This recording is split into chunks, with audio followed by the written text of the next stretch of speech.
After ಮ್ಯಾರೇಜಲ್ಲಿ ಹುಡುಗನ ಬಗ್ಗೆ complete history ಇವ್ರ ಹೆಂಡತಿ ಹತ್ರ ಇರುತ್ತೆ, ಹೆಂಡತಿ ಕಂಪ್ಲೀಟ್ ಹಿಸ್ಟ್ರಿ ಹುಡುಗನ ಕೈಲಿ ಇರುತ್ತೆ, ಪ್ರಾಬ್ಲಮ್ಸ್ ಆಗಲ್ಲ. ಬಿಫೋರ್ ಮ್ಯಾರೇಜ್ ಅಂತ ಹೇಳಿದ್ರೆ ಗೊತ್ತಿಲ್ಲದೆ ಇನ್ವೆಸ್ಟಿಗೇಷನ್ ಆಗುತ್ತೆ. ಆಫ್ಟರ್ ಮ್ಯಾರೇಜಲ್ಲೂ ಗೊತ್ತಿಲ್ಲದೆ ಇನ್ವೆಸ್ಟಿಗೇಷನ್ ಆಗುತ್ತೆ, ಆದರೆ ಕೆಲವೊಮ್ಮೆ ಕೋರ್ಟಲ್ಲಿ ಆಲ್ಮೋಸ್ಟ್ ಕೇಸಸ್ ಡೈವೋರ್ಸ್ ಆಗಿದ ತಕ್ಷಣ, ಡೈವೋರ್ಸ್ಗೆ ಅಪ್ಲೈ ಮಾಡಿದ ತಕ್ಷಣ ಕೋರ್ಟಲ್ಲೇ ಹೋಗುತ್ತೆ. ಕೋರ್ಟ್ ಕೇಳೋದೇನು? ಎವಿಡೆನ್ಸಸ್. ನಿಮಗೆ ಸಾಕ್ಷಿ ಏನಿದೆ? ಈಗ ನಿಮ್ಮ ಹತ್ರ ಅವನಿಗೆ ಬೇರೆ ಮದುವೆ ಆಗಿದ್ದು ಸಾಕ್ಷಿ ಇದೆಯಾ, ಅಥವಾ ಅವ್ರಿಗೆ ಬೇರೆ ಏನಾದ್ರು ಅಸೆಟ್ಸ್ ಇರೋದು ಅದಕ್ಕೆ ಸಾಕ್ಷಿ ಇದೆಯಾ ಅಂತ ಕೋರ್ಟ್ ಕೇಳುತ್ತೆ. ಅದನ್ನು ಕ್ರಿಯೇಟ್ ಮಾಡಬೇಕಲ್ವ, ರೆಡಿ ಮಾಡಬೇಕು. ಆವಾಗ ಏನು ಮಾಡ್ತಾರೆ, ನಾಳೆ ಎಂಡ್ ಮೂಮೆಂಟಲ್ಲಿ ಇವರು ನಮ್ಮ ಹತ್ರ ಬರೋದು, ಬಂದ್ಬಿಟ್ಟು ಸರ್ ನನ್ನ ಗಂಡಂಗೆ ಡೈವರ್ಸ್ ನಡೀತಾ ಇದೆ, ಇನ್ಫಾರ್ಮೇಶನ್ ಏನಂದರೆ ಅವನಿಗೊಂದು ಮದುವೆ ಆಗಿದೆ ಅಂತ ಊರಿನವ್ರು ಹೇಳ್ತಾ ಇದ್ದಾರೆ, ಅದನ್ನು ಸ್ವಲ್ಪ ಇನ್ವೆಸ್ಟಿಗೇಷನ್ ಮಾಡಿಕೊಡಿ ಅಂತ ಈ ಥರ ಬರ್ತಾರೆ. ಹುಡುಗಿನ ಕಡೆ ಆಗಿರ್ಬೋದು ಅಥವಾ ಹುಡುಗನ ಕಡೆ ಆಗಿರ್ಬೋದು. ಇನ್ನೊಂದು ಕೆಲವೊಂದು ಏನಾಗುತ್ತೆ ಅಂದರೆ ಸೆಕೆಂಡ್ ಮ್ಯಾರೇಜ್. ಈಗ ಫಸ್ಟ್ ಮ್ಯಾರೇಜಲ್ಲಿ ನಾವು ಯಾವ ಥರ ಇನ್ವೆಸ್ಟಿಗೇಷನ್ ಮಾಡ್ತೀವಿ, ಸೆಕೆಂಡ್ ಮ್ಯಾರೇಜ್ ಅಂದರೆ ಈಗ ಡೈವೋರ್ಸ್ ಆದವರು, ಹುಡುಗನೂ ಡೈವೋರ್ಸ್ ಆಗಿರ್ತಾನೆ, ಹುಡುಗನೂ ಆಗಿರ್ತಾನೆ, ಅವರಿಬ್ಬರು ಡೈವೋರ್ಸ್ ಆದ, ಅವರು ಮದುವೆ ಆಗ್ಲಿಕ್ಕೆ ಇಷ್ಟಪಡ್ತಾರೆ, ಅವ್ರು ಲೈಫ್ ಕಟ್ಕೊಳ್ಳಿಕ್ಕೆ. ಸೊ ಅಲ್ಲೂ ಕೂಡ ಇನ್ವೆಸ್ಟಿಗೇಷನ್ ಆಗುತ್ತೆ. ನಮ್ಗೆ ಬಂದಿರೋದು ಕೇಸ್ ಏನಂದರೆ ಹುಡುಗಿನ ಬ್ಯಾಕ್ಗ್ರೌಂಡು, ಅಂದರೆ ಆ ಲೇಡೀಸ್ ಬ್ಯಾಕ್ಗ್ರೌಂಡು ಬೇಕಾಗತ್ತೆ ನಮಗೆ. ಎಲ್ಲ ಕಡೆಯಿಂದ ನಾವು ಇನ್ವೆಸ್ಟಿಗೇಷನ್ ಮಾಡ್ತಾ ಇದ್ದೇವೆ, ನಮಗೆ ಎಲ್ಲ ಕ್ಲಿಯರ್ ರಿಪೋರ್ಟ್ ಇದೆ. ಆದರೆ ಯಾವ್ದಕ್ಕೋಸ್ಕರ ಡೈವೋರ್ಸ್ ಆಗಿದೆ ಆ ಇನ್ಫಾರ್ಮೇಷನ್ ಮೇನ್ ಆಗಬೇಕಾಗತ್ತೆ. ಆ ಇನ್ಫಾರ್ಮೇಷನ್ ಸಿಗ್ತಾ ಇಲ್ಲ. ನಮ್ಮ ಟೀಮ್ನವ್ರು ತುಂಬ ಪ್ರಯತ್ನ ಪಟ್ಟರು, ಕೊನೆ ಸಿಗ್ಲಿಕ್ಕೆ ಆಗಿಲ್ಲ. ಆಮೇಲೆ ನಮ್ಮ ಹತ್ರ ಬಂತು, ಇದು ಸ್ವಲ್ಪ ಪ್ರಾಬ್ಲಮ್ ಕ್ರಿಟಿಕಲೇ ಇದೆ, ಹ್ಯಾಂಡಲ್ ಆಗ್ತಾ ಇಲ್ಲ ಕೇಸ್ ಅಂತ ಹೇಳಿದ್ಮೇಲೆ ನಾನೇನು ಮಾಡಿದೆ, ಆ ಗಂಡನ ಮೊಬೈಲ್ ನಂಬರ್ ತಗೊಂಡೆ. ಆ ಗಂಡನಿಗೆ ಫೋನ್ ಮಾಡಿಬಿಟ್ಟು ಏನು ಹೇಳಿದೆ ಅಂದರೆ, ವೈಫ್ ಲಕ್ಷ್ಮಿ ಅಂತ ಇದ್ದಾರೆ, ಆ ಲಕ್ಷ್ಮಿ ಅನ್ನೋರು ಬೇರೆ ಮದುವೆ ಆಗಲಿಕ್ಕೆ ಟ್ರೈ ಮಾಡ್ತಾ ಇದ್ದಾರೆ. ಹೌದು ಸರ್, ನನಗೆ ವಿಚಾರ ಗೊತ್ತಿದೆ. ಸಮಸ್ಯೆ ಏನಾಗಿತ್ತು? ಯಾಕಂದರೆ ನಮ್ಮ ಚಿಕ್ಕಪ್ಪನ ಮಗ ಪ್ರಾಬ್ಲಮ್ಸ್ ಏನಾಗಿದೆ, ನಮ್ಮ ಚಿಕ್ಕಪ್ಪನ ಮಗ ಇದೇ ಥರ ಆಗಿ ಅವನು ಕೂಡ ಸೆಕೆಂಡ್ ಮ್ಯಾರೇಜ್ ಆಗಿದ್ದಾನೆ. ಮದುವೆ ಆದಮೇಲೆ ಗೊತ್ತಾಯಿತು ಆ ಲೇಡೀಸಿಗೆ ಫಸ್ಟ್ ಮದುವೆ ಆಗಿದೆ ಅಂತ ಹೇಳ್ಬಿಟ್ಟು ಶಾಕಲ್ಲಿ ಅವನು ಕೋಮಾ ಹೋಗ್ಬಿಟ್ಟಿದ್ದ, ತುಂಬ ತೊಂದರೆ ಅನುಭವಿಸಿದಾನೆ ಅವನು. ಇವಾಗಿನ ಮದುವೆನೂ ಇದೇ ತರ ಅಂತ ಆದ್ರೆ ಅವನು ಬದುಕು ತುಂಬಾ ಕಷ್ಟ ಇದೆ. ಅಂದ್ರೆ ಮನಸ್ಸಿಗೆ ತಗೊಂಡ್ಬಿಡ್ತಾರೆ ಅನ್ಸುತ್ತಲ್ಲ, ಗಂಡಾಗ್ಲಿ ಹೆಣ್ಣಾಗ್ಲಿ ಒಬ್ಬರು ತುಂಬಾ ತಗೊಂಡ್ಬಿಟ್ಟಿರ್ತಾರೆ. ಸೊ ಅದು ನಿಮ್ಮ ಮೇಲೆ ತುಂಬಾ ವೇಟ್ ಇರುತ್ತೆ ಅಲ್ವಾ ಸರ್? ಅಂದ್ರೆ ಕೇಸ್ನ ಸಾಲ್ವ್ ಮಾಡಬೇಕಾದ್ರೆ ತುಂಬಾ ಸೂಕ್ಷ್ಮತೆ ಬೇಕು ಕೇಸಲ್ಲಿ. ರಿಪೋರ್ಟ್ ಸಿಕ್ಕಿದ ತಕ್ಷಣ ನಿಮಗೆ ಯಜಮಾನರು ಇವ್ರು ನೋಡಿ ಇವ್ರ ಜೊತೆ ಸುತ್ತಾಡ್ಕೊಂಡಿದ್ದಾರೆ, ನಿನ್ನ ಗಂಡ ಇವ್ರು ಸುತ್ತಾಡ್ಕೊಂಡಿದ್ದಾರೆ, ನಾವು ಡೈರೆಕ್ಟ್ ಆಗಿ ಹೇಳಿ ಸಾಧ್ಯನೇ ಇಲ್ಲ. ಅದನ್ನ ಪಾಲಿಶ್ ಮಾಡಿ ಮಾತಾಡಬೇಕು ಅಂತ ನೀವು ಅವ್ರು ಮನ್ಸಿಗೆ ತಗೊಂಡ್ಬಿಡ್ತಾರೆ. ಅವರು ತುಂಬಾ ಸೂಕ್ಷ್ಮತೆ ಇರುತ್ತೆ, ತುಂಬಾ ಕ್ಲೀನಾಗಿ ಹ್ಯಾಂಡಲ್ ಮಾಡಬೇಕು. ಅಂತ ಪರಿಸ್ಥಿತಿಯಲ್ಲಿ ಏನು ಮಾಡ್ತೇವೆ, ನಾವು ಅವ್ರನ್ನ ಕರೆಸ್ತೇವೆ, ಅವ್ರಿಗೆ ಕೇಳ್ತೇವೆ. ಸಪೋಸ್ ಏನಾದರೂ ನಿಮ್ಮ ಮನೆಯವರಿಗೆ ಬೇರೆ ಏನಾದ್ರು ಅಫೇರ್ ಇದ್ರೆ ನೀವು ಏನು ಡಿಸಿಷನ್ ತಗೊಳ್ತೀರಿ? ಕೆಲವ್ರು ಏನು ಮಾಡ್ತಾರೆ, ಸರ್ ನನಗೆ ಬೇಡವೇ ಬೇಡ, ನಾನು ಡೈವರ್ಸ್ ಕೊಟ್ಬಿಡ್ತೇನೆ ಅವನಿಗೆ, ಅವನ ಸವಾಸ ನನಗೆ ಬೇಡ. ಆಮೇಲೆ ಏನು ಮಾಡ್ತೀರಿ ನೀವು? ನಾನು ಹೇಗೋ ಜೀವನ ಮಾಡ್ತೇನೆ. ಸಾಧ್ಯ ಇಲ್ಲ.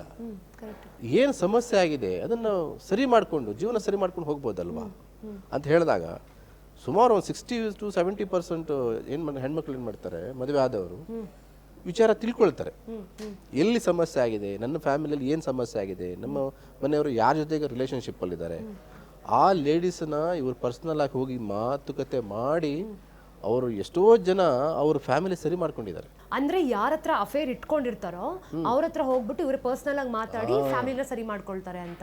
ಸೊ ಇದನ್ನು ಮದುವೆ ಬಗ್ಗೆ ಹೇಳ್ತಾ ಇದ್ನಲ್ಲ, ಇದೇನಾಗುತ್ತೆ, ನಾನು ಅವ್ರ ಚಿಕ್ಕಪ್ಪನ ಮಗ ಈ ಥರ ಸಮಸ್ಯೆ ಆದಾಗ ಅಂತ ಹೇಳಿದಾಗ ನಾನು ಅವ್ರಿಗೆ ಕೇಳ್ತೇನೆ, ನೋಡಪ್ಪ ಈ ಥರ ಇದೆ, ಈ ಲೇಡೀಸ್ ಕೂಡ ಮದುವೆ ಆಗ್ಬೇಕಂತ ಪ್ರಯತ್ನ ಪಡ್ತಾ ಇದ್ದಾರೆ, ಇದು ಕೂಡ ಅದೇ ಥರ ಸಮಸ್ಯೆ ಆದರೆ ಮುಂದೆ ಸಮಸ್ಯೆ ಆಗತ್ತೆ ಅಂತ ಹೇಳಿದಾಗ ಅವ್ನು ಹೇಳ್ದ, ಇಲ್ಲ ಸರ್ ಅವಳು ತುಂಬ ಒಳ್ಳೆಯವಳು, ನಾನೇ ಸರಿ ಇರಲಿಲ್ಲ ಸರ್, ನಾನು ತುಂಬ ಡ್ರಿಂಕ್ಸ್ ಮಾಡ್ತಾ ಇದ್ದೆ, ಆ ಡ್ರಿಂಕ್ಸಿಂದನೇ ನನ್ನ ಹೆಂಡತಿ ನನಗೆ ಬೇಡ ಅಂತ ದೂರ ಹೋದ್ಲು ವಿನಃ ಅವಳದು ಬೇರೆ ಯಾವುದು ಕೆಟ್ಟ ಕ್ಯಾರೆಕ್ಟರ್ ಇಲ್ಲ, ಕೆಟ್ಟ ಹ್ಯಾಬಿಟ್ಸ್ ಕೂಡ ಇಲ್ಲ, ತಪ್ಪಿರೋದೇ ನನ್ನಿಂದನೇ ಸರ್, ನೀವು ನಿಮ್ಮ ಚಿಕ್ಕಪ್ಪನ ಮಗ ನಿಮ್ಮ ಮದುವೆ ಮಾಡಿಸಿದ್ರೆ ಮಾಡಿಸಿ ಸರ್, ನಂದು ಏನು ಅಭ್ಯಂತರ ಇಲ್ಲ ಅಂತ ಹೇಳ್ದ. ನೋಡಿ ಇಲ್ಲಿ ನಮ್ಗೆ ಮೇನ್ ರಿಯಲ್ ಫ್ಯಾಕ್ಟ್ ಏನ್ ಬೇಕಿತ್ತು, ಯಾಕೆ ಡಿವೋರ್ಸ್ ಆಯ್ತು ಅವರಿಗೆ ಇಬ್ಬರಿಗೆ ಅಂತ ಮೇನ್ ಬೇಕಿತ್ತು. ಸೊ ಆ ಪಾಯಿಂಟ್ ನ ನಾವು ಕಂಡುಹಿಡಿತೇವೆ. ಇವಾಗ ನಿಮ್ಗೆ ಕೇಸಸ್ ನ ಕೊಡಕ್ಕೆ ಬಂದಾಗ ಅಂದ್ರೆ ಕ್ಲೈಂಟ್ಸ್ ಗಳ ಒಂದು ಜೆನ್ಯೂನಿಟಿನೂ ಕೂಡ ಚೆಕ್ ಮಾಡ್ತೀರಾ ಅಲ್ವಾ? ಖಂಡಿತ ಮಾಡ್ತೇವೆ ನಾವು. ಯಾಕಂದ್ರೆ ಯಾರೋ ಥರ್ಡ್ ಪರ್ಸನ್ ಬಂದ್ಬಿಟ್ಟು ಅವ್ರ ಬಗ್ಗೆ ಇನ್ವೆಸ್ಟಿಗೇಷನ್ ಮಾಡಿ ಅಂತ ನಮ್ಗೆ ಪೇಮೆಂಟ್ ವಿಚಾರ ಅಲ್ಲ. ನಮ್ಗೆ ಇನ್ವೆಸ್ಟಿಗೇಷನ್ ಮಾಡ್ಬೇಕಾದ್ರೆ ನಿಜವಾಗ್ಲೂ ಇವರು ಅದೇ ವಿಚಾರಕ್ಕೆ ಬಂದಿದ್ದಾರಾ ಅಂತ ಅವ್ರ ಕಂಪ್ಲೀಟ್ ಹಿಸ್ಟ್ರಿ ತೆಗಿತೇವೆ ನಾವು. ಒಂದ್ ಎಷ್ಟು ದಿನ ತಗೋಬಹುದು ಈ ಪ್ರಾಸೆಸ್ಗೆ? ಒಂದು 2 ರಿಂದ 3 ದಿನ ಆಗುತ್ತೆ. ಅವ್ರ ಮನೆ ಹತ್ರ ಹೋಗ್ತೇವೆ, ಅಲ್ಲಿ ಅವ್ರ ಮನೆ ಕೇಸ್ ಕೊಟ್ಟವ್ರ ಮನೆ ಹತ್ರನ ಹೋಗ್ತೇವೆ ನಾವು. ನಿಜವಾಗ್ಲೂ ಇವರು ಸೊಸೆನ, ಇವರು ಅಳಿಯಾನ ಗೊತ್ತಾಗುತ್ತೆ. ಮದುವೆ ಆಗಿದ್ದು ಬಂದ್ಮೇಲೆ ಆಟೋಮೆಟಿಕ್ಲಿ ಇನ್ಫಾರ್ಮೇಶನ್ ಪಾಸ್ ಆಗುತ್ತೆ. ಇವನೇ ಮಗನ, ಇವರೇ ಅಳಿಯಾನ, ಮನೇಲಿ ಇಲ್ವಾ ಇವಾಗ, ಇವ್ರ ಬಗ್ಗೆ ಇನ್ಫಾರ್ಮೇಶನ್ ಬೇಕಾ ಇವರಿಗೆ, ಅಥವಾ ಹೆಂಡತಿ ಗಂಡ ಹೆಂಡತಿ ಇಲ್ಲೇ ಇದ್ರಾ, ಎಷ್ಟು ವರ್ಷದಿಂದ ಇದ್ರು, ಇವಾಗಿಲ್ವಾ, ಅವ್ರ ಗಂಡ ಹೆಂಡತಿ ಮದುವೆ ಆಗಿದ್ದ ಫೋಟೋಸು ಎಲ್ಲ ನಾವು ಕಲೆಕ್ಟ್ ಮಾಡ್ಕೊಳ್ತೇವೆ. ಸರ್ ನೀವು ಹೇಳಿದ್ರಿ ಇವಾಗ ಯಾರಾದರೂ ಕೇಸ್ನ ನಿಮಗೆ ಕೊಡಕ್ಕೆ ಬರ್ತಾರೆ, ಬಟ್ ಸ್ಟಿಲ್ ನಾವು ಕ್ಲೈಂಟ್ ಬ್ಯಾಕ್ಗ್ರೌಂಡ್ ವೆರಿಫಿಕೇಶನ್ ಎಲ್ಲ ಮಾಡ್ತೀವಿ ಅಂತ. ಎಲ್ಲ ವೆರಿಫಿಕೇಶನ್ ನೀವು ಮಾಡಿದ್ರು ಕೂಡ ಯಾಮಾರಿದುಂಟಾ? ಕೆಲವೊಂದು ಕೇಸಸ್ ಅಲ್ಲಿ ಒಂದು 2-3 ಕೇಸಲ್ಲಿ ಈ ತರ ಆಗಿದೆ.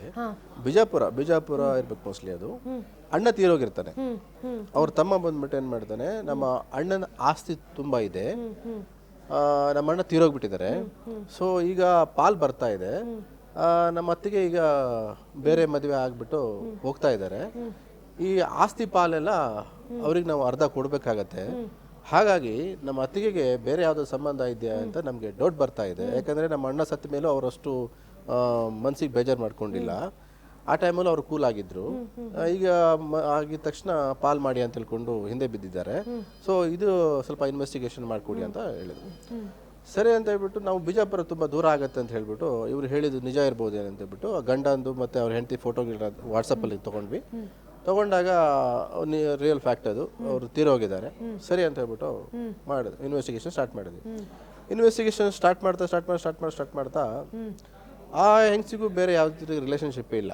ಅವರು ಕ್ಲಿಯರ್ ಆಗಿದೆ. ನಾವು 15 to 20 days ಟೈಮ್ ತೊಗೊಂಡ್ವಿ, ಎಲ್ಲ ಕ್ಲಿಯರ್ ಆಗಿದೆ. ಕ್ಲಿಯರ್ ಆದಮೇಲೆ ಇವನಿಗೆ ರಿಪೋರ್ಟ್ ಕೊಟ್ವಿ ನಾವು.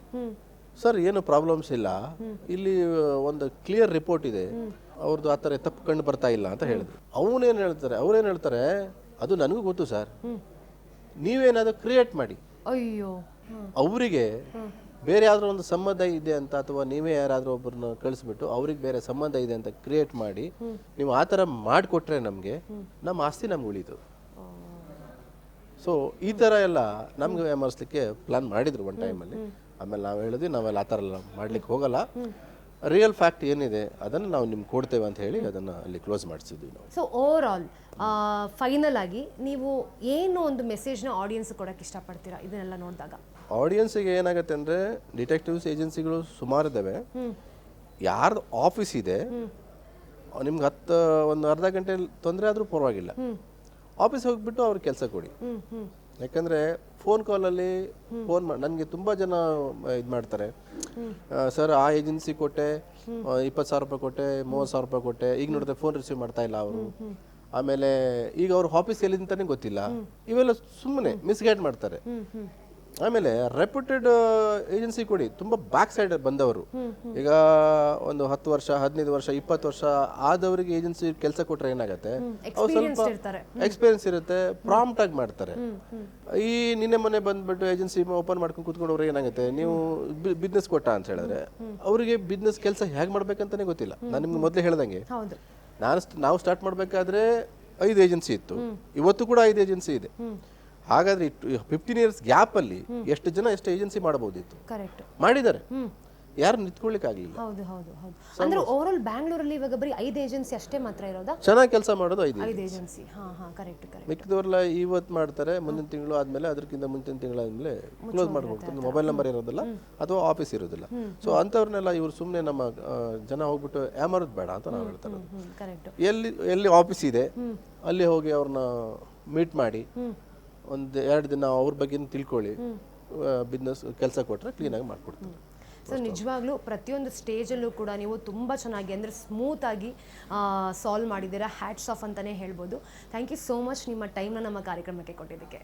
ವೀಕ್ಷಕರೇ ನೋಡಿದ್ರಲ್ವಾ, ಮದುವೆ ಆದಮೇಲೆ ಎಂತೆಂಥ ಸಮಸ್ಯೆಗಳು ಬರುತ್ತೆ, ಆ ಸಮಸ್ಯೆಗಳು ಒಂದು ಕೇಸ್ ಆಗುತ್ತೆ. ಸೊ ನಮ್ಮ ಪುರುಷೋತ್ತಮ್ ಸರ್ ಎಷ್ಟು ಸ್ಮೂತಾಗಿ ಎಲ್ಲ ಕೇಸ್ಗಳನ್ನ ಸಾಲ್ವ್ ಮಾಡಿದ್ರಿ ಅಂತ ನೀವು ತಿಳ್ಕೊಡ್ರಿ. ಮತ್ತೊಂದು ಎಪಿಸೋಡಲ್ಲಿ ನಾನು ನಿಮಗೆ ಇನ್ನೊಂದು ಇಂಟ್ರೆಸ್ಟಿಂಗ್ ಕೇಸೊಂದಿಗೆ ಬರ್ತೀನಿ. ಇವತ್ತಿಗೆ ಇಲ್ಲಿಗೆ ಈ ಕಾರ್ಯಕ್ರಮವನ್ನು ಮುಗಿಸ್ತಾ ಇದ್ದೀನಿ. ಮತ್ತೆ ಸಿಗ್ತೀನಿ. ಅಲ್ಲಿ ತನಕ ನೋಡ್ತಾ ಇರಿ ಫ್ರೀಡಮ್ ಟಿವಿ.